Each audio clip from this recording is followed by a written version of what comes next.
If tomorrow all the things were gone, I'd work for all my life, and I had to start again with just my children and my wife. I thank my lucky stars to be living here today, 'cause the flag still stands for freedom, and they can't take that away. And I'm proud to be an American, where at least I know I'm free. And I won't forget the men who died, who gave that right to me. And I gladly stand up next to you and defend her still today, 'cause there ain't no doubt I love this land. God bless the USA.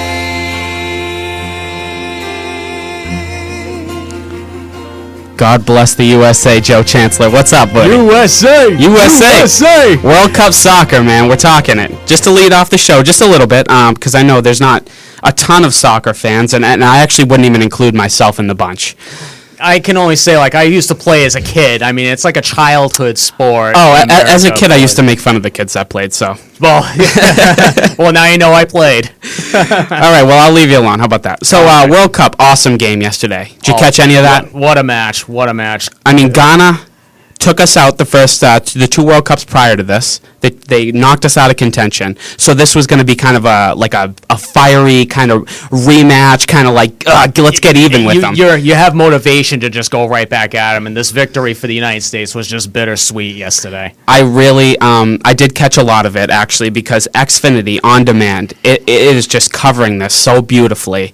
And there's a ton of things that I just love about the way they're doing it. They break it down in different categories for you. You can follow just Team USA. You can look at all the matches. They break it up by group. It's really quite a beautiful thing to see. But I just thought maybe we'd dive into it just a little bit, if you don't mind, Joe. Oh, of course. I don't mind talking a little World Cup soccer. Seriously, anything that just gets my blood pumping about USA, I mean, I am just a tool like that. Let's talk USA all day. Oh, let's do it. So America scores first. I mean, it's only 32 seconds into the match, right? Which is actually a World Cup record for the United States. Right, for the United States. So that's cool in and of itself. And I think that this is really all going to come back to a main point where I'm going to ask you eventually, and you can ponder over this while I'm discussing it, but do you think that maybe soccer's on the come in this country? I think in some way. So we'll get back to it. But what I was going to say is, so you're 32 seconds into the match, like you said, world record. So awesome. So people love world records in America. Oh, of course. They do. They love their American teams. They love world records. Records are made to be broken. They say that for a reason. And so that's kind of a cool thing. So now this is maybe a step in the right direction for soccer. People that are just kind of fair weather fans, whoa, this is a record. We just saw a record. You know what I mean? So maybe that's something that people can ponder while they're trying to get into it. And I think something else that's kind of cool is the amount of scoring in the World Cup has actually gone up this year as opposed to every single year prior to this, where the scoring is just up all around. And Americans love scoring. And I think that that's kind of a cool thing, just to focus on. Oh, yeah, definitely. I mean, I know that American soccer, like MLS, it's kind of hard for a lot of people to get into. But when I worked at Children's Hospital, there were a lot of soccer fans, actually, but mainly like the English Premier Soccer League, where soccer is so big over there, and there are so many talented players in that sport playing outside of this country overseas. Well, I'll tell you what is cool, because I haven't seen a lot of it, but I have seen 2-3 games now that I've kind of tuned into.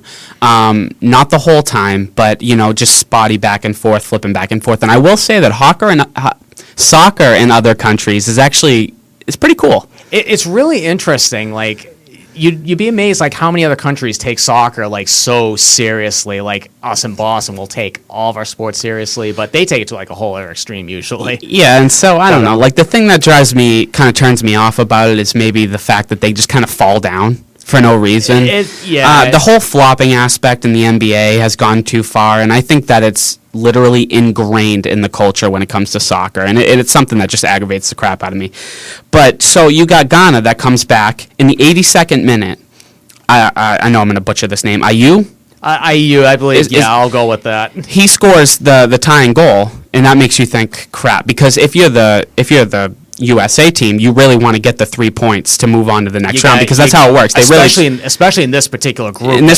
This is a tough group. They call it the group of death. Yeah, so it's a tough group. So and the coach came out and he was, he got heavily criticized for saying, "Hold on, like we're gonna have to make it out of the group. I think it's unrealistic to think that we're gonna win a World Cup or anything like that." And I didn't have a problem with his comments. I mean, I thought maybe he should have kept them to himself. I don't think he should have gone public with it. I mean, if you want to use something else as motivation, you don't say, well, on the level of we don't have a prayer of getting past teams like Portugal, Germany, and Ghana. There's just no way. I'm glad you said that, because I think it really was all based around motivation for his team. He's got a young team, and maybe he knows the pulse of his team better than we think he does. And maybe he's pushing a little bit of a button that we don't know about. And maybe he knows that his team of 20-something-year-olds will be like, "What? You don't think we can do this? You don't think we can do We'll this? show you." Okay, we're gonna go out there and we're gonna prove you wrong here. So at this point, as a USA fan, and I didn't see it live, so I actually knew the outcome before I saw the game, but I can imagine, just kind of glancing at Twitter, people starting to say, "Oh God." Yeah, to say the least. We're going to have to play for a tie now, and this is going to make our road a lot more difficult, because the tie, you get the 1 point, and then when you win, you get the 3 points. So obviously, 3 points. So 3 points is very critical. 3 times the points. So that makes. So as an American fan, you're probably thinking, crap, 82 minutes. It's a 90-minute game. You're probably thinking, crap. We're going to have to just play for the tie. Time in the end for you never know how long, when the ref's going to blow the whistle. But Howard, our goalie Howard, really just literally kept us in this game, because according to the official stats on the World Cup, Ghana shot 21 shots. And I mean, only 8 were on goal, according to the stats. But the guys stood in there tall. 60% of the game was played in our end, which I think is just, it's kind of weird when you think about it, Joe, is that a lot of that game actually took place in our end of the, and I just kind of relate it to hockey, because I'm an American and I can't think about it any other way. When 60% of that game is over on your side of the ice, or your side of the field, the side you're defending, that's not really a good, especially in the second half. That's when Ghana was kind of starting to pick it up a little bit. It's not a good thing. So that's just kind of how and it seems like, from what I saw, it seemed like Ghana was maybe a better team, especially with the injuries that took place to us. Yeah, like the key injuries to Clint Dempsey and Jose Altidore. Yeah, Altidore. I may have even butchered the first name, Josie. No, Altidore was a big one, because he pulls his hamstring or whatever, and that's huge, because he's one of their better defenders, and from everything that I read, he's one of their better defenders, and they're going to need him. And they had to. And so now it's getting a little bit iffy, where they might not make it out of this group, because that, according to injuries, that was a huge one, Joe. A strained hamstring, yeah, running around the field for 90 straight minutes. So what else do Americans love? What else do Americans love? They love a good underdog story, do they not? Oh, of course they do. I love hearing underdog stories myself. Brooks was the guy who won the game for them on the corner kick. He hits it off his head. Brooks was the first substitute ever to score for the United States. And he won the game. Talk about an underdog story. Man, just talk about something that just gets an American person's blood flowing. Going, absolutely. I thought it was a beautiful thing. I think if you haven't given soccer a chance yet, try it out. Yeah, World Cup, it's as good as it's going to get right here. And there's so many great teams around the world to watch. Yeah, I mean, God Bless the USA. Like, that is such a classic song. It's kind of why we brought in with it. It's a little bit of a joke, but at the same time, it's so true. We feel so good about last night's match. Yeah, this is great. This is when nationalism should just ring true. You know what I mean? This is when you should just be a DB kind of an American and just be like, yeah, There you go. I feel awesome. So I thought it was kind of cool. Like I said, Howard had a really great game in net, and that's kind of where the defense and Howard being our goalie, that's kind of the thing that sets us apart from a lot of these teams, is that America kind of does produce really good goalies, because we're bigger people. The bigger, they leap beyond imagination. So I just see these goals flying everywhere. So, like you said, Clint Dempsey, he breaks his nose, so he's going to have trouble breathing now. And that's going to be kind of an issue, obviously, when you're running up and down a field. Yeah, you're running up and down the field for God knows how long. And as far as Altidore goes, he's going to be out. It seems like, according to all the early initial reports, he's going to be out 6 to 8 weeks with that hamstring, and that's annoying. Because a hamstring is kind of one of those things you can avoid.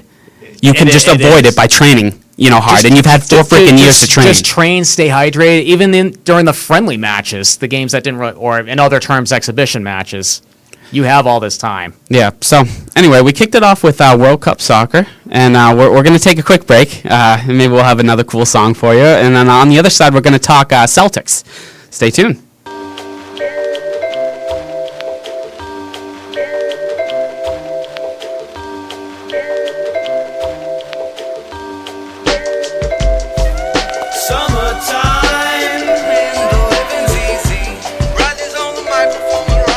Well, summertime, baby.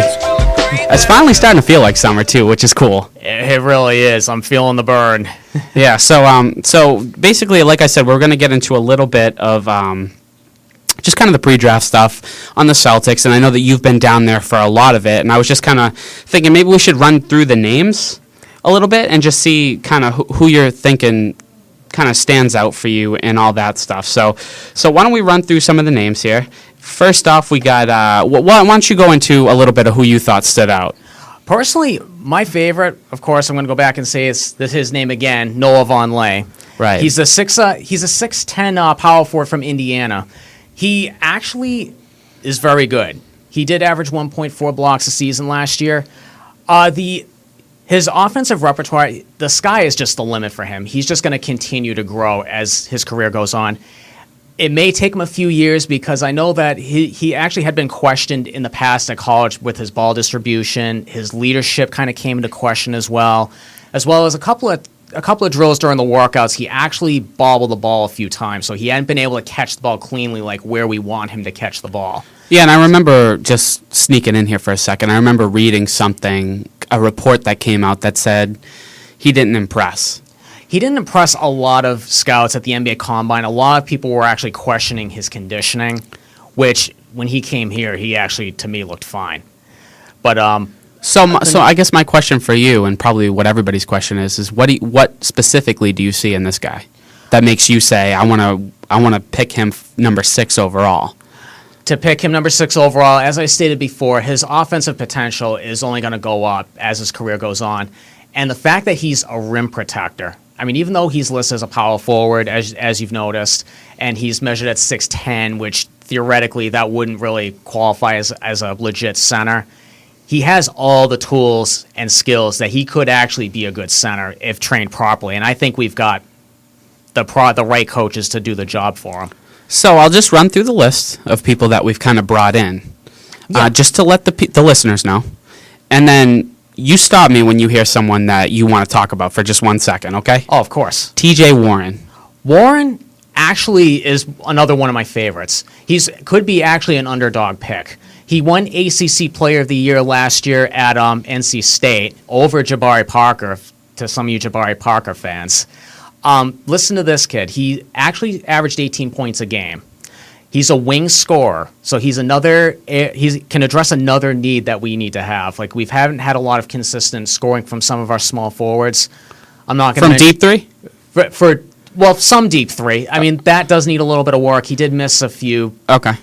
Few behind the arc, but he'll just get better as we go along with him. But his 3-point shooting definitely needs work. But as far as like his mid range and his short range shots, he's like almost perfect. Which is cool to know. And I know there's a name on here that a lot of people are kind of interested in. That's Marcus Smart.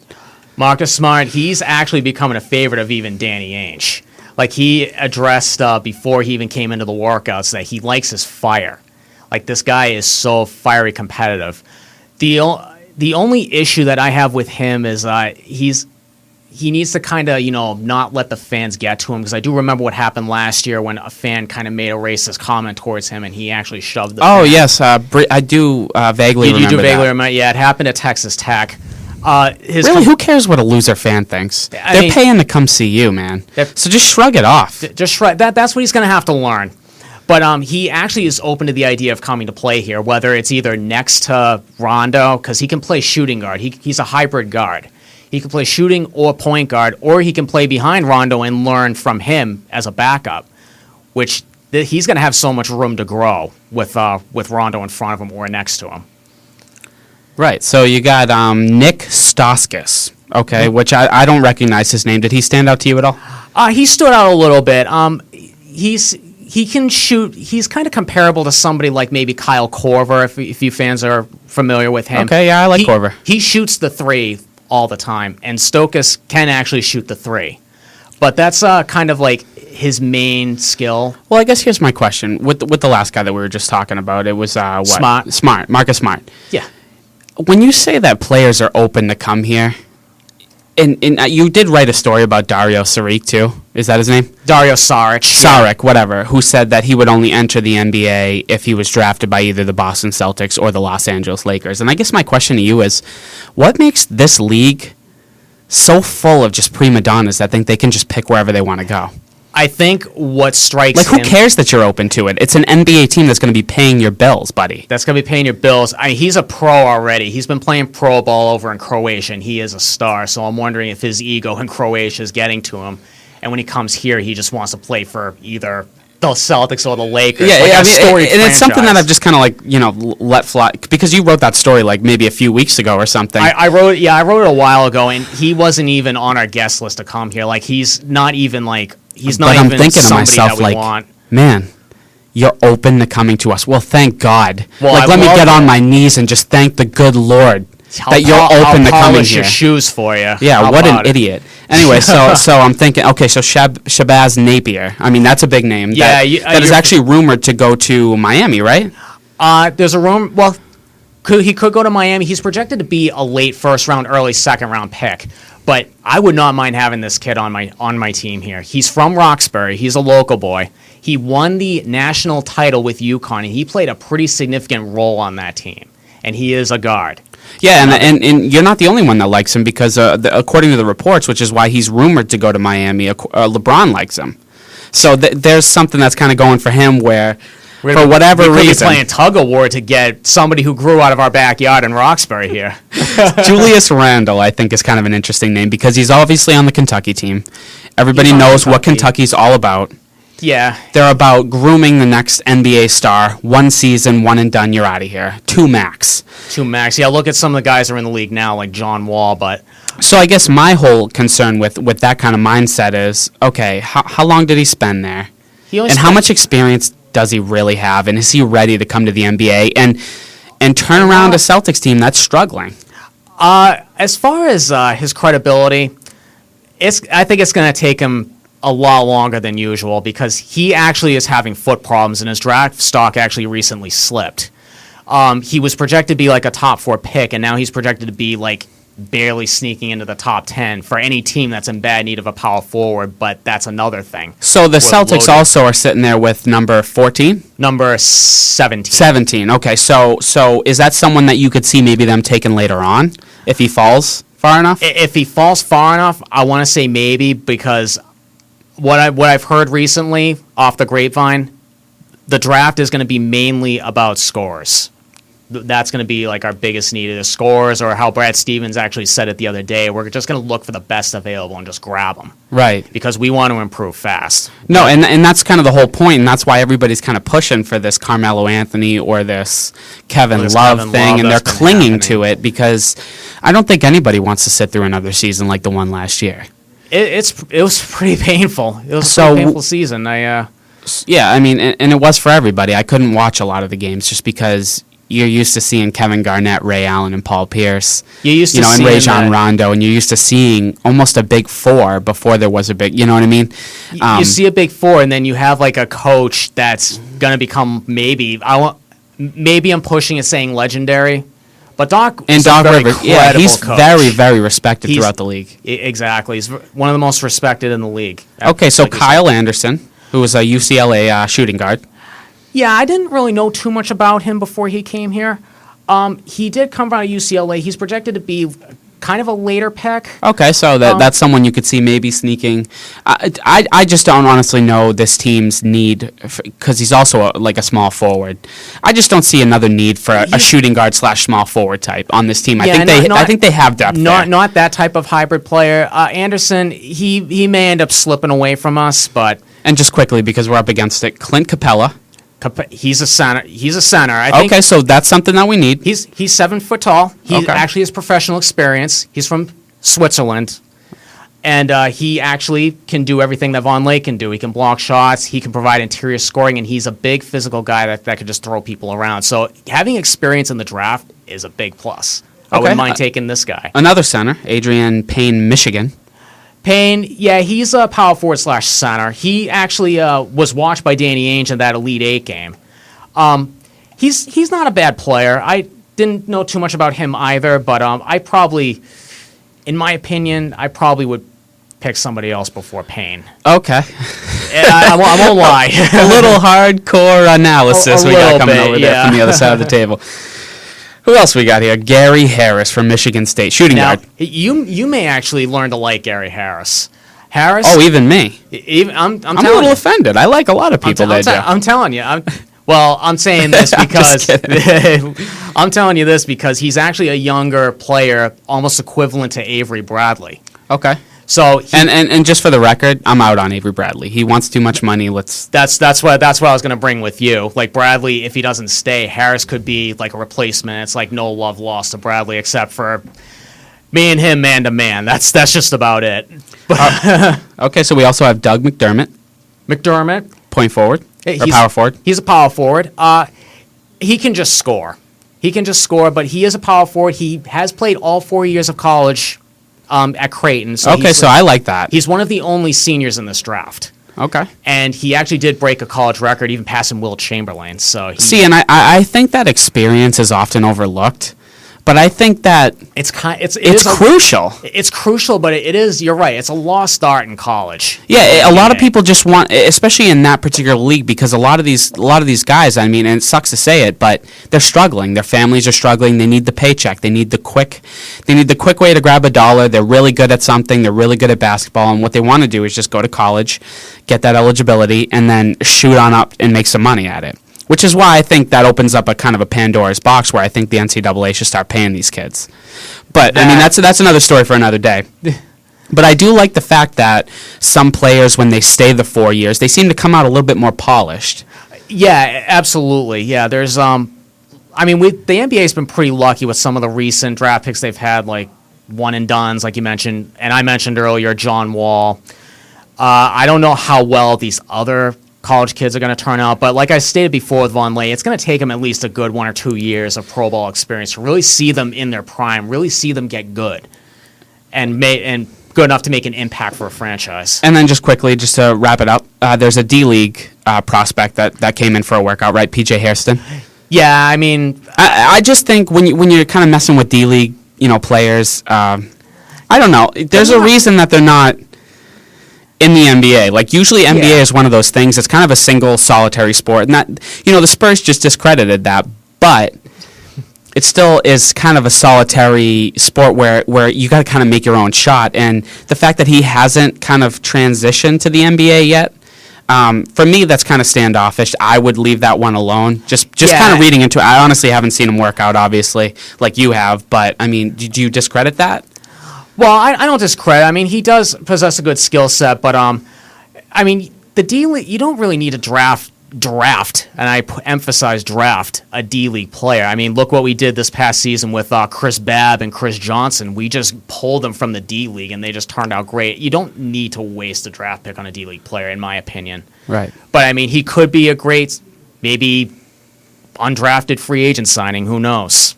Very true. We're actually coming up against another break, so we're going to wrap up the show right after this.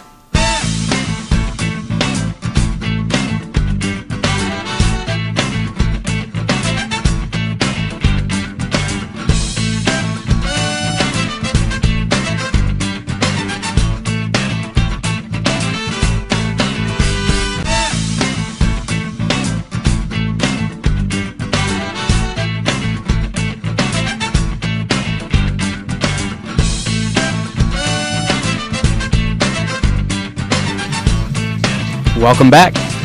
Titletown Talk. But you can find us on Boston's TitleTownTalk.com. Joe writes a bunch of really great stuff, especially about the Celtics, which you just heard a whole bunch of his breakdown. He's always there. He's very knowledgeable, and we love it. And you'll find me kind of writing about really whatever. You can't go wrong with both of us, to make a long story short. Yeah, I love the Patriots, though. That's what you'll find me kind of. That's what my niche is. Anyways, to cap it off, we're actually going to talk Bruins. We haven't talked Bruins yet at all on any of our podcasts, and it's not like there's too much interesting stuff happening. I mean, we had the Marchand rumors for Marleau, which I hate, by the way. I do not want that to happen. Marleau is 34 years old. He's a good scorer. He's not really great in his own end. Marchand is fine. Marchand is not your problem. And maybe in the playoffs he's underachieving, but he was a big part of your first Stanley Cup in 60 years or whatever it was. So I'd maybe pump the brakes on Marchand. You already traded away Tyler Seguin last offseason and gave up on a young player. Marchand's 26. Calm down, okay? Because I don't like that one at all. Yeah, it seems like Chiarelli is just like ready to go head over heels trying to shape up the roster and be sure they get back to the Cup this next season. So they also have the rumor floating out there that they're trying to re-sign Jerome McGinley. I am for that, obviously. Iginla fit in kind of nicely here. He's a good player. He's kind of a historically good player. I think that this wasn't the best that we've even seen of Jerome McGinley. I think that if he's back here next season, you might see someone that's a little bit more comfortable, that's a little bit clicking with his team better, and maybe even the goal scoring goes up a little bit, which wasn't really too down this year. It was actually pretty steady. Yeah, from what I was hearing, like it wasn't atrocious. I mean, it was enough to win the games. He did a nice job. So I think that he fits in well. But the big news that actually came out yesterday or this past weekend was the fact that Sean Thornton is not going to be offered a contract in Boston. And I know that many Boston fans were a little upset about that. And I can't blame them because, like Marchand, Thornton was a big part of that win. He came here, and that was his first season, and he helped, head a fourth line that was just full of energy. It was huge. He's a fighter. He takes most of our fights. He's an enforcer. And it's a question that kind of got asked to him over the weekend because he was on a radio show, and he was just talking about how it went down. And he's got nothing but nice things to say about Boston, and I do like when an athlete realizes that it's not personal. No, it's not. I mean, I experience it with the Celtics all the time. Like when they leave, it has nothing to do with the fact that they didn't like it here. It's just, it's just the way things are in professional sports. It's a business first, it's a sports second. And he's established something here. He's got the Sean Thornton Foundation, which is just, it does the cuts for a cause, and he's just he's just a good guy, it seems like. And he was kind of a knucklehead on the ice this past season. He squirts the water bottle on the Montreal Canadiens and makes kind of a spectacle of that. He also kind of hit the guy while he was down on the ice, right, and he gets suspended for that. And so maybe all this adding up together was just enough for Chiarelli to say, okay. He's 36 years old, though, right? Like, yeah, he's also older, and he's playing like 10 minutes a night on the ice. So I'm not going to sit here and complain about the move because I think that they did need a little bit of an upgrade on that fourth line. I think it was a little too slow. I think it's not skilled enough offensively. And it's kind of an interesting question that Sean Thornton actually does dive into when he's asked about, does fighting still really have a huge place in the NHL? And I'll argue that it does. You argue that it does? Yeah, I mean, I do agree also. And it's just that there's a lot of people kind of trying to get the, and there's the opposite end of the spectrum too. There's the people that are like, fighting, and they're just idiots. Yeah, okay? I mean those are the types of fans like I've experienced. Like it kills me because sometimes I'll tune into sports talk radio and there's just knuckleheads calling in all the time, sissification of America. No, there's not too many people that want to take fighting completely away from the NHL. So pump the brakes. You're a monkey. Yeah. Okay. But what I do think it has a real great importance, especially if you're trying to establish a dominance. And what I didn't want to see was the Bruins kind of turn away from that. And so this might be the first step of maybe a copycat league where a tough team didn't just win it necessarily. Like the LA Kings, they're a tough team, but at the same time, they have finishers and they're quicker. And really, the Canadians were quicker and they weren't tough, and they're the ones that took you out. So Canadians, if anything, were the polar opposites of tough. Yeah, they were being thrown around like rag dolls. And as much as you hate it, it's a copycat league. But what I do want to run into before we have to close out the show is Sean Thornton actually talks about this, and he said there's trends in the NHL. You can tell with the visor rule, which is the rule where now every player has to wear a visor or whatever, and then in order to fight, a player has to take each other's helmets off. I can't figure out which one he's referring to. I think the visor rule is the one where you have to just wear it in front of your face. I think so, like just covering the eyes and the nose, I think. But I don't know if that's for puck shots or whatever. He said that it's starting to go that way, whereas there's not too much fighting is what he's referring to. I remember in 2006 when Carolina won, everyone was talking about how fighting was done in hockey. You can't win with it. Carolina didn't have a fighter. So in that way, that's the way the new NHL was going to be. So I think he kind of dives into like maybe the fact that it's more of a trend as opposed, and I think what he's referring to is it's going to come back around. And I think for Bruins' sake, you better hope it does, because a player like Milan Lucic is severely limited when he can't go out there and just throw his weight around to be a tough guy. Because he's not the most skilled guy on the ice. It's not skill. I mean, he's going to have to just depend on scoring going forward. So he goes on to say, and tough guys did have a tough time finding a job that year. He said, and then in 2007 in Anaheim, which Sean Thornton was a part of that championship, he said that they were one of the toughest teams around, probably. And then next year, everybody wanted to be that. So I think he's just furthering his point that if the Boston Bruins, who are favored right now, according to an ESPN Boston article, to make it to the Stanley Cup next year and actually win the Stanley Cup, if the big bad Bruins go back there, you're going to have a bunch of teams trying to copycat them. Yep, known fact. And then when we won here in Boston, it was the same thing. And in 2011, 2012, every team wanted to be built like the Boston Bruins. So it kind of goes in waves. Obviously in Boston, we got to beat Montreal, and you're always looking for something, and I understand that. That's what happens when you lose. But I don't think that fighting's gone in hockey. It won't be gone. And if it is going to be gone, it's not going to be gone for a number of years. I think that there's a lot of room for it. So I agree with him. Actually, on just a basic level, I do agree with him. I think that if hockey's going to kind of try to do away with the fighting, which it does seem like they're kind of trending that way, which is a bummer. It is a bummer because, fighting has just it has a simple role, but it's an important role. And hockey is one of those only sports where if you're bigger, you can kind of establish that, and you can kind of maybe freak out the other team.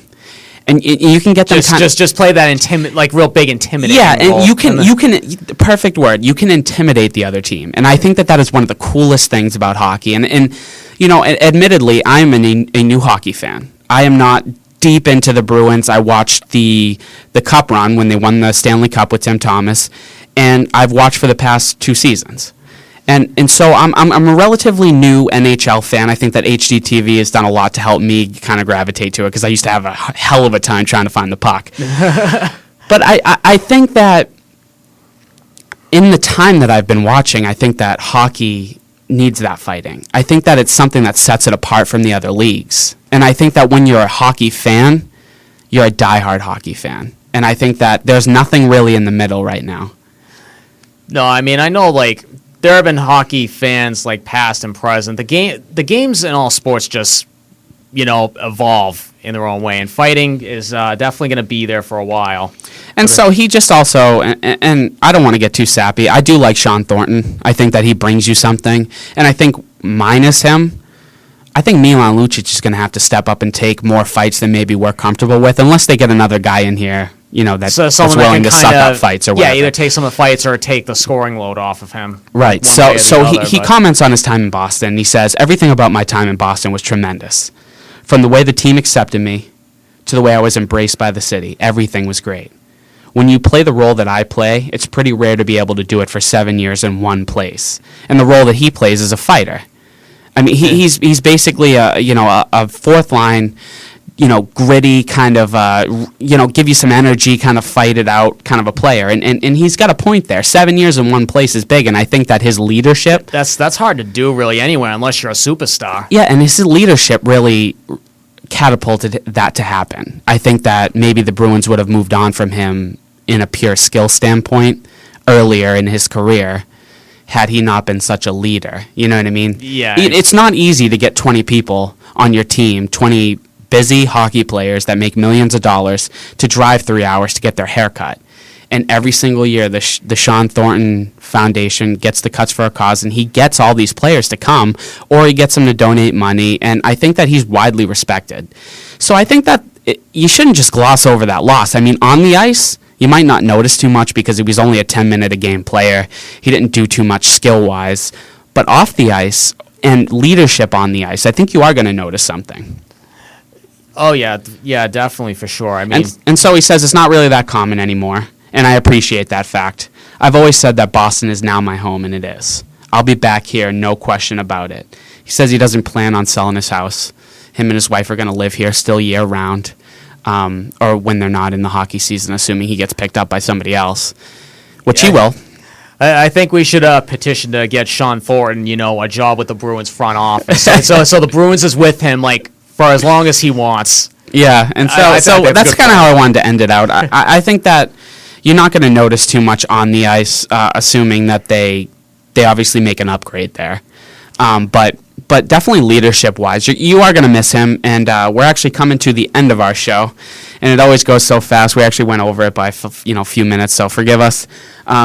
We talked a little bit of World Cup today. We talked a little bit of the Celtics. That was a lot of fun. I mean, honestly, the World Cup thing, give it a shot, people. Just watch it. I mean, that's as good as soccer is going to get right there, the World Cup. And you, like always, you can catch us on Twitter, TitleTownTalk SB, and you can catch Joe at Joe Chancler, just how it sounds. Exactly. You can find all our articles on Boston's TitleTownTalk.com, and we'll be back at it with the podcast next week. Thanks for tuning in.